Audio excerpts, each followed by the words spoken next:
ఈరోజు మన భారతదేశంలో ఉద్యోగ కల్పన భారీ ఎత్తున జరగాలి అంటే తయారీ రంగం భారీ ఎత్తున అభివృద్ధి చెందితేనే భారీ ఎత్తున ఉద్యోగాల కల్పన జరుగుతుంది.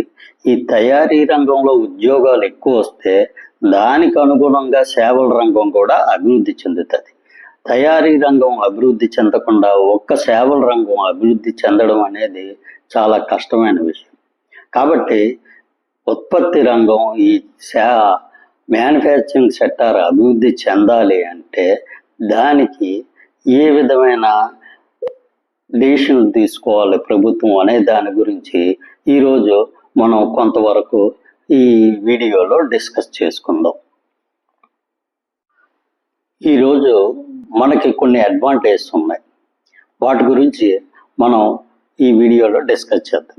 మొట్టమొదటిది, మనకి అధిక శ్రామిక శక్తి ఉంది. అంటే యువతరం ఎక్కువగా ఉన్న దేశం మన దేశం. ప్రపంచంలో మన దగ్గర ఉన్నంత యువతరం జనాభా మరి ఏ దేశంలోనూ లేదు. కానీ ఈ యువతరాన్ని మనం సరిగ్గా ఉపయోగించుకుంటున్నామంటే సరిగ్గా మనం ఏమాత్రం కూడా ఉపయోగించుకోవట్లేదు. ఈరోజు ముఖ్యంగా కొన్ని రాష్ట్రాలు ఈ ఉచితాలకి ప్రజల్ని బాగా అలవాటు చేసేసి వాళ్ళ పని చేసే కల్చర్ని పూర్తిగా తగ్గించవేయడం జరిగింది. దాంతో ఈ యువతరం ఏదో పని చేస్తున్నామంటే పని చేస్తున్నాం, పని చేయకపోయినా మన బ్రతుకు గడిచిపోతుంది కదా, ఈ టైప్ ఆఫ్ మెంటాలిటీ డెవలప్ చేసుకొని చేసే పనిలోని స్కిల్నెస్ వాళ్ళకి రావటం లేదు. అంటే నైపుణ్యత బాగా ఉంటేనే ఈరోజు ఉద్యోగాలు నిలబడతాయి. ఈరోజు కర్మాగారాల్లో నైపుణ్యమైన వ్యక్తులు దొరక్క చాలా కర్మాగారాల యొక్క ఉత్పాదకత బాగా పడిపోతుంది. ముఖ్యంగా చెప్పాలంటే ఈ యూటిలిటీస్ డిపార్ట్మెంటు, వెల్డర్సు, డ్రైవర్సు, కర్మాగారాల్లో పనిచేసే ఫిట్టర్లు, ఎలక్ట్రీషియన్లు, ఇలాంటి చాలా పోస్టులకి ఆ అవసరమైన నైపుణ్యం ఉన్న వ్యక్తులు దొరకడం చాలా కష్టంగా మారింది.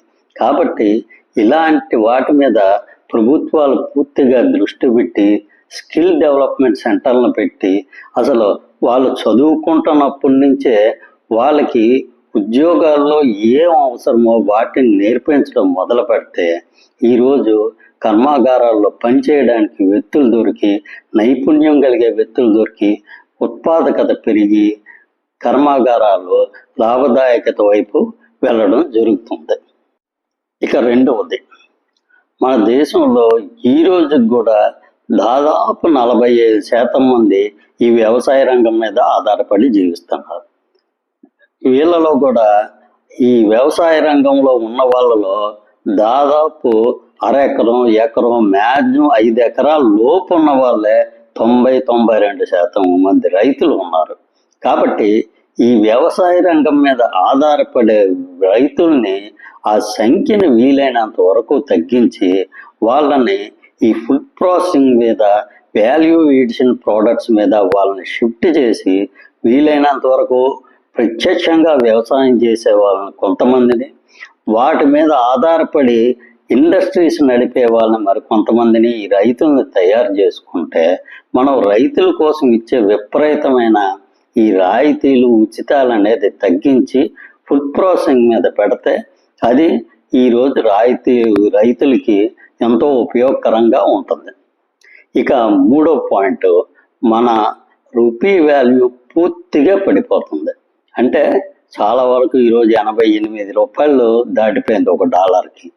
దీన్ని మనం ఒక అడ్వాంటేజ్గా తీసుకొని వీలైనంత వరకు ఎగుమతుల్ని ఏవి ఎగుమతి చేయగలిగమో వాటి మీద ఎక్కువగా దృష్టి పెట్టి దిగుమతుల్ని తగ్గించుకోగలిగితే మనం ఈ రూపాయి విలువ పడిపోవడం నుంచి ఎంతో అడ్వాంటేజ్ను మనం పొందవచ్చు. ముఖ్యంగా మన దిగుమతుల్లోని దాదాపు ఎక్కువ భాగం మనం పెట్రోలియంకి అంటే క్రూడ్ ఆయిల్కి, బంగారానికి, ఈడబుల్ ఆయిల్, ఈ 3 వస్తువుల మీద మనం కాన్సన్ట్రేట్ చేసి వీలైనంత వరకు వాటిని దిగుమతి చేసుకోవడం తగ్గించుకోగలిగితే మనం రూపాయి విలువ పడిపోతున్న దాన్ని మనం ఒక అడ్వాంటేజ్గా తీసుకొని దీనివల్ల మన దేశ అభివృద్ధికి ఎంతో ఉపయోగకరంగా తయారయ్యేటట్టు చేయవచ్చు.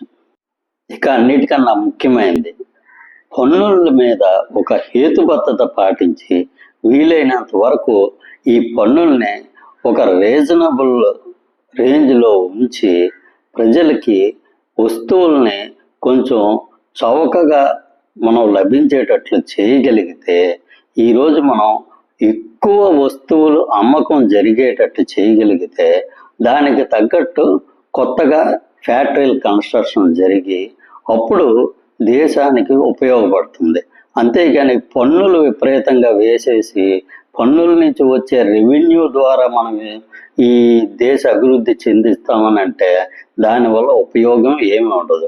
పన్నులు ఎక్కువైపోవడం వల్ల ప్రజలు ఇబ్బంది పడతారు తప్ప దానివల్ల లాంగ్ రన్లో ఎప్పుడు మనకి ఉపయోగం జరగదు. కాబట్టి ఈ విషయాలు ప్రభుత్వం దృష్టిలో పెట్టుకొని వీలైనంత వరకు పన్నులు తగ్గించి వస్తువులు ఎక్కువగా అమ్మకం జరిగేటట్టు చూడగలిగితే అది దేశ అభివృద్ధికి ఉపయోగపడుతుంది. దీంట్లో కంటెంట్ మీకు నచ్చినట్లయితే సబ్స్క్రైబ్ చేసుకోండి. Thank you.